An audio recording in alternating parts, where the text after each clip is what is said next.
सुबह का समय, गांव का एक छोटा सा घर जिसके आंगन में तुलसी का एक पेड़ लगा था।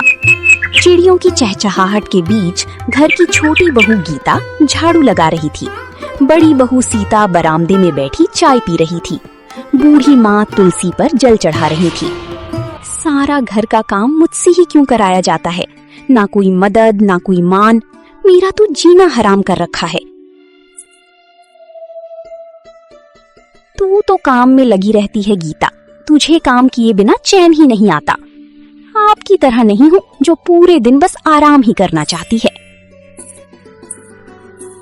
अरे गीता, जुबान संभाल कर बात कर। बड़ी बहू से इस तरह बात करते शर्म नहीं आती? माँ जी, मैंने कुछ गलत नहीं कहा, बस मन में था तो निकल गया। घर का पुराना रसोई घर जहाँ रमा अकेले खाना बना रही थी। सुबह से अब तक एक पल भी नहीं बैठी। माँ जी को तो बस बड़ी बहू में ही दीवी दिखती है और मैं तो बस नौकरानी बनकर रह गई हूँ। तभी गीता का पति अमन रसोई में आता है। गीता, कुछ मदद कर दूं? नहीं जी, आप तो बस मजदूरी करने जाने की तैयारी कीजिए, जैसा कि आपकी घरवाली चाहती हैं। मैं कर लूंगी घर का काम अकेली। गीता, माँ को कुछ समझाना मुश्किल है।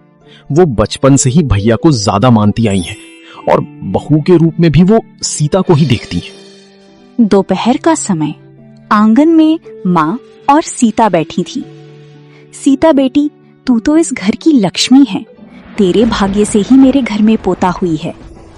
माँ जी, ये सब आपका आशीर्वाद है।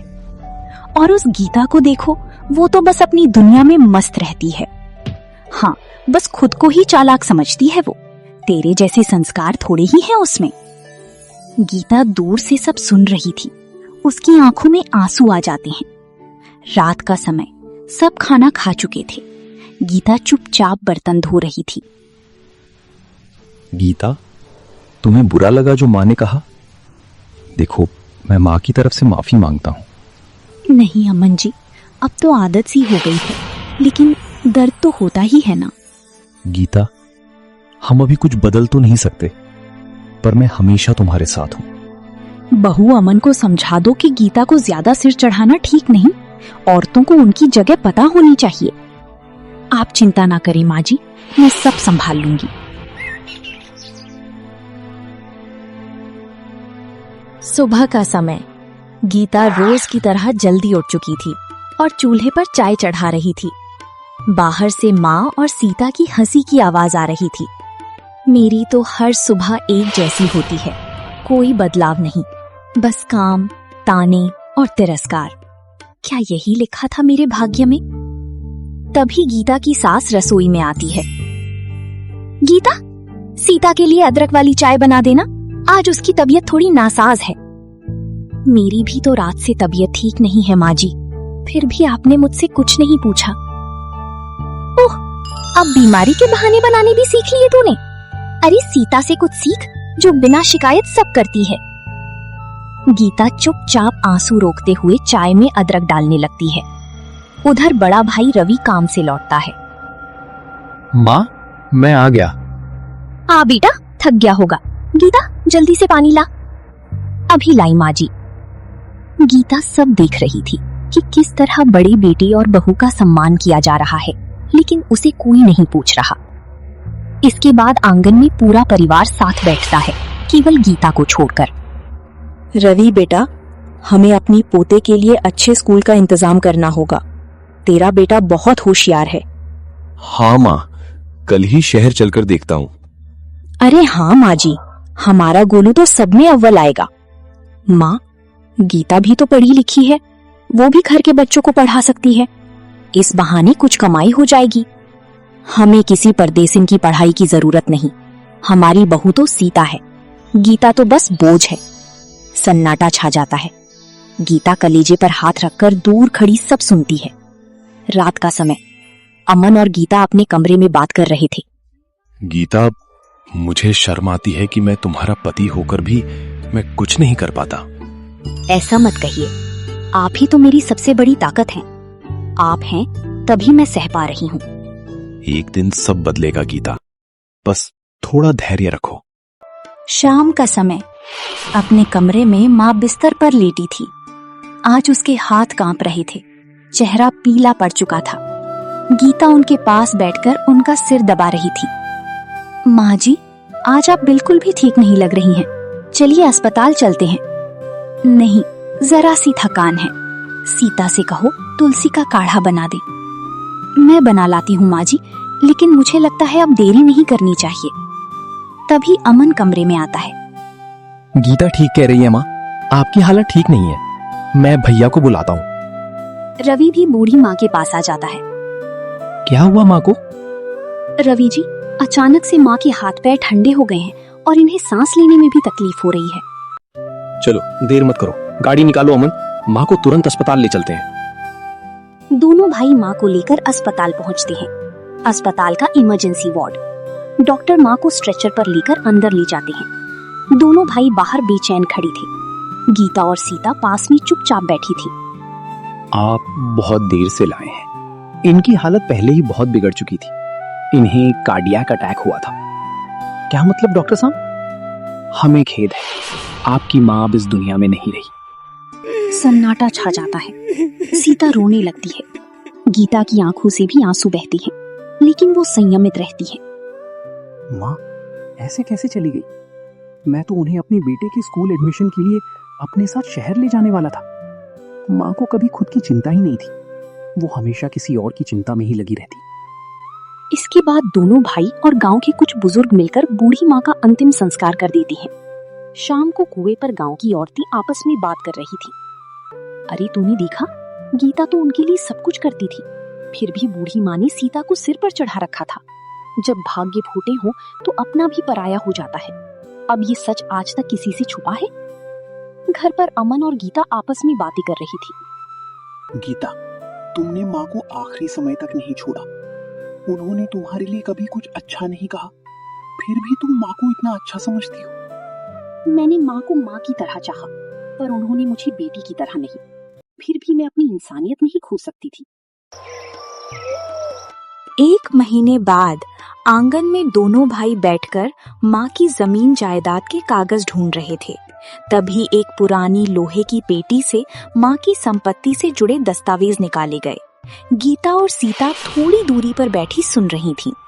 देखो अमन, कुल मिलाकर 5 बीघा जमीन है और पुराना घर। अब इसे हमें आपस में बांटना है। हाँ भैया, आधा आधा बांट देते हैं, यही ठीक होगा। नहीं, ऐसा नहीं चलेगा। मेरा परिवार बड़ा है, मेरा बेटा है, आगे उसका भविष्य भी देखना है। तो क्या भैया, मैं तुम्हारा छोटा भाई हूँ, मेरा भी परिवार है और मैं भी इस जमीन का बराबर का हिस्सेदार हूँ। सुन, माँ मरने से कुछ दिन पहले मुझसे बोली थी कि अमन की कोई संतान नहीं है, तेरे जिम्मे ही सब कुछ रहेगा, इसीलिए तुझे सिर्फ 20% हिस्सा मिलेगा। भैया, माँ ने मुझसे ऐसा कुछ नहीं कहा और ना ही उन्होंने कुछ लिखकर छोड़ा है। अगर ये बात सच थी तो आपने पहले क्यों नहीं बताया? माँ को लिखना नहीं आता था, लेकिन उन्होंने मुंह ज़बानी कहा था। अब तू माने या ना माने, मुझे तो 80% हिस्सा चाहिए।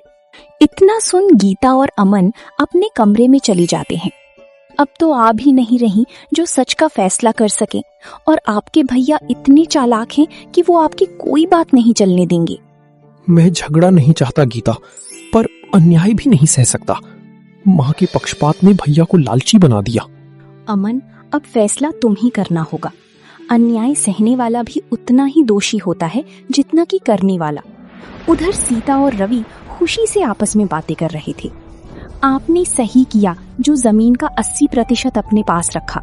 यदि हम उन्हें बराबर का हिस्सा देते तो हमें क्या बचता? हाँ, मैं बड़ा हूँ और जमीन का ज्यादा हिस्सा रखने का हक मुझे ही है।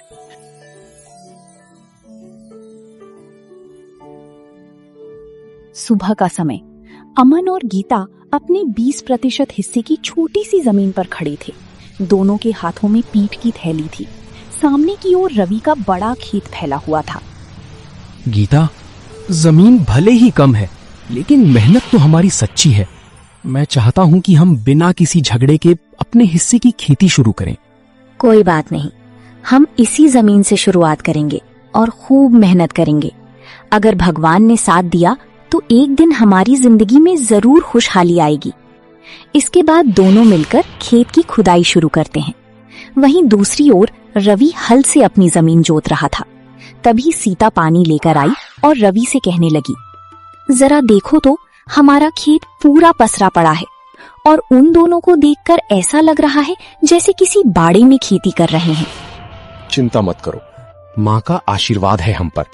अब देखना हमारी फसल कैसे लहलहाएगी। अमन तो बस पढ़ा लिखा किसान है, असली खेती करना उसे आता नहीं। शाम का समय, घर में गीता और अमन थके हुए आते हैं। गीता, आज पूरी जुताई हो गई, कल से बीज डालना शुरू करेंगे। हाँ, हमारा खेत छोटा जरूर है, लेकिन इसमें हमारा पसीना और सच्चाई दोनों बोई जाएगी। दोनों मुस्कुराती हैं, पर आंखों में अब भी थोड़ी चिंता थी।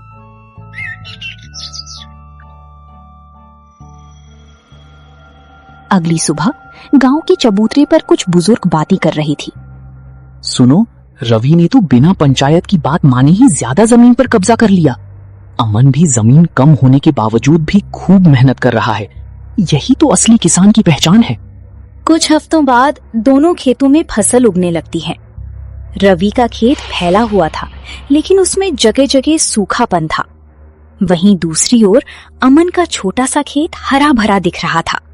गांव वाले गुजरते हुए चर्चा करते हैं, कम जमीन में भी अमन की फसल देखो कितनी लहलहा रही है। यही होता है सच्ची मेहनत का परिणाम। रवि ने तो काम बैलों से करवाया, लेकिन अमन ने अपने आप खेत की खुदाई की और बीज डाला। रात का समय, हल्की बारिश हो रही थी। अमन और गीता एक दूसरे को देख रहे थे। कभी कभी लगता है कि माँ ने जो किया वो शायद हमारी परीक्षा थी। हाँ, और हम उस परीक्षा में पास होंगे क्योंकि हम सच्चाई के रास्ते पर हैं। सुबह का समय, खेत में हल्की बारिश के बाद की मिट्टी की खुशबू आ रही थी। अमन अपने खेत में खड़ा फसल को निहार रहा था। गीता टिफिन लेकर आती है और फसल को लहराता देख खुश होती है। देखिए ना अमन जी, हमारी छोटी सी खेत की फसल कितनी हरी भरी है। लगता है जैसे धरती मुस्कुरा रही हो। गीता, ये सब तुम्हारे भरोसे और हमारी सच्ची मेहनत का फल है। हम कमजोर नहीं हैं, बस शांत हैं। दूसरी ओर रवि का खेत, जहां सूखी और कीड़ों का प्रकोप था। रवि परेशान चेहरा लिए खेत का निरीक्षण कर रहा था। सीता पास में खड़ी थी। ये क्या हाल हो गया है हमारी फसल का। इतनी बड़ी जमीन और फसल आधी भी नहीं बची। रवि, मुझे लगता है कि हमारी फसल को पानी समय पर नहीं मिला और बीज भी अच्छे नहीं थे। ऊपर से कीट भी लग गया। अब हम क्या करेंगे? वो देखो, अमन की छोटी जमीन में इतनी फसल और हमारे यहाँ सब चौपट। उसी तो बस किस्मत का साथ मिला है। मेहनत करना उसके बस की बात नहीं है। कुछ दिन बाद गांव की मंडी में सभी किसान अपनी फसल बेचने आए थे। अमन अपनी ही फसल लेकर पहुंचता है। व्यापारी उसके फसल को देखकर दंग रह जाते हैं। वाह अमन जी, ऐसा शुद्ध अनाज बहुत समय बाद देखा है। हम इसके बाजार भाव से भी ज्यादा दाम देंगे। धन्यवाद साहब, ये सब मेहनत और धरती माँ की कृपा है। वहीं दूसरी ओर रवि खड़ा था, जिसकी फसल व्यापारी वापस कर देती हैं। आपके अनाज में नमी और कीट है। हम नहीं ले सकते रवि जी। ठीक है, कुछ दाम दे देना, पर मेरा अनाज खरीद लो। माफ कीजिए, हम नहीं ले सकते। ये हमारी गोदाम में सड़ जाएगी। इसके बाद रवि दुखी मन से अपना अनाज वापस लेकर घर आ जाता है। रात का समय, रवि और सीता आपस में बहस कर रहे थे। कहते थे, माँ ने 80% दिया है तो राज करेंगे। अब देखो हाल, अमन आधी जमीन में 2 गुना कमाई कर रहा है। पता नहीं क्यों माँ की दी गई जमीन तो मिल गई, पर चैन नहीं मिला।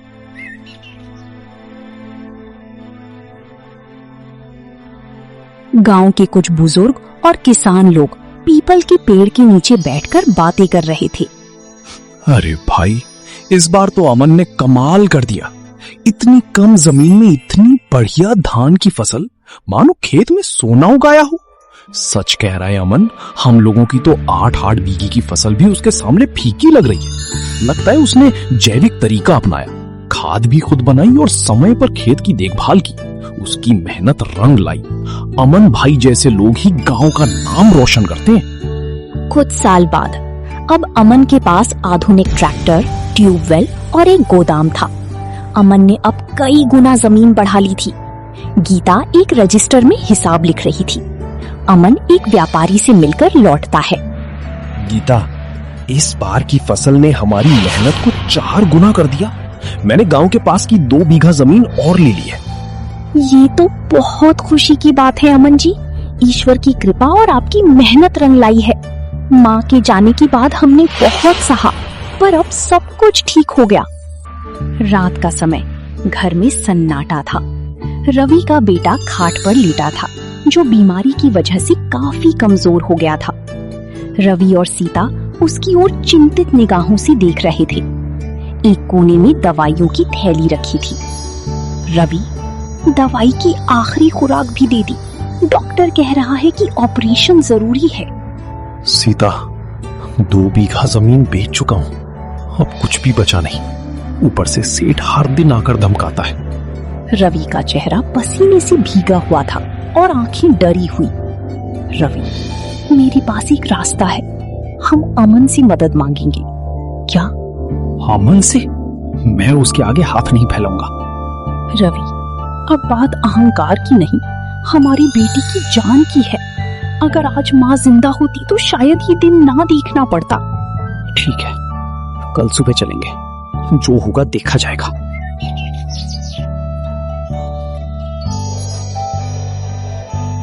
अगली सुबह अमन और गीता तुलसी में पानी चढ़ा रहे थे। सामने रवि और सीता झिझकते हुए आते हैं। अमन दोनों को देखकर चौंक जाता है। भैया भाभी, आइए, अंदर आइए। कैसे आना हुआ? दीदी आइए, बैठिए, मैं आपके लिए चाय लाती हूँ। नहीं गीता, आज हम कुछ मांगने आए हैं। अमन, मेरी हालत तुमसे छिपी नहीं है। बेटा बीमार है और इलाज जरूरी है। 2 बीघा जमीन बिक चुकी है। अब बस वो बची है जिसे कभी मैंने माँ के बहाने तुमसे छीन लिया था। भैया, आप बैठिए। ये घर भी आपका है और हम भी। कहिए, कितना चाहिए? अमन, सेठ रोज धमका रहा है। कहता है अगर मेरे पैसे वापस नहीं मिले तो जमीन पर कब्जा कर लूंगा। आप चिंता मत कीजिए भैया, मैं कल ही अस्पताल का पूरा खर्च उठाऊंगा और सेठ का कर्जा भी चुका दूंगा। अमन, मैंने तुम्हारे साथ बहुत अन्याय किया, तुमसे तुम्हारा हिस्सा छीना और बदले में आज मैं खुद ठोकर खा रहा हूं। भैया, समय सबसे बड़ा शिक्षक है। जो कुछ भी हुआ वो सबक था, लेकिन हम अब भी भाई हैं और भाई मुसीबत में साथ नहीं आएगा तो कौन आएगा? उधर गीता और सीता आपस में बात कर रही थी। गीता, हमने तुम्हें कभी नहीं समझा, पर आज जब सब छिन गया तब एहसास हुआ कि रिश्तों से बड़ा कुछ नहीं होता। दीदी, बीते दिनों को भूल जाइए। अब हमें मिलकर भविष्य के बारे में सोचना चाहिए। दोपहर का समय, अस्पताल के एक कमरे में रवि का बेटा बिस्तर पर लेटा था। उसका इलाज चल रहा था। अमन डॉक्टर से बात कर रहा था। गीता और सीता पास में बैठी थी। अब घबराने की जरूरत नहीं। बच्चे का इलाज सही समय पर हो गया। बच्चा अब धीरे धीरे स्वस्थ हो जाएगा। धन्यवाद डॉक्टर साहब, आप और अमन दोनों ने मेरे बच्चे को दूसरी जिंदगी दी है। भैया, मेरे लिए आपका झुकना सबसे बड़ा बोझ है। बस अब ये बात हमेशा याद रखिए, हम परिवार हैं। कुछ दिन बाद घर में सब मिलकर बैठते हैं। एक बड़ी चौकी पर चटाई बिछी थी। अमन, गीता, रवि, सीता और बच्चा। गीता, अगर तुम ना होती तो आज हम न जाने किस हालत में होते। UDTV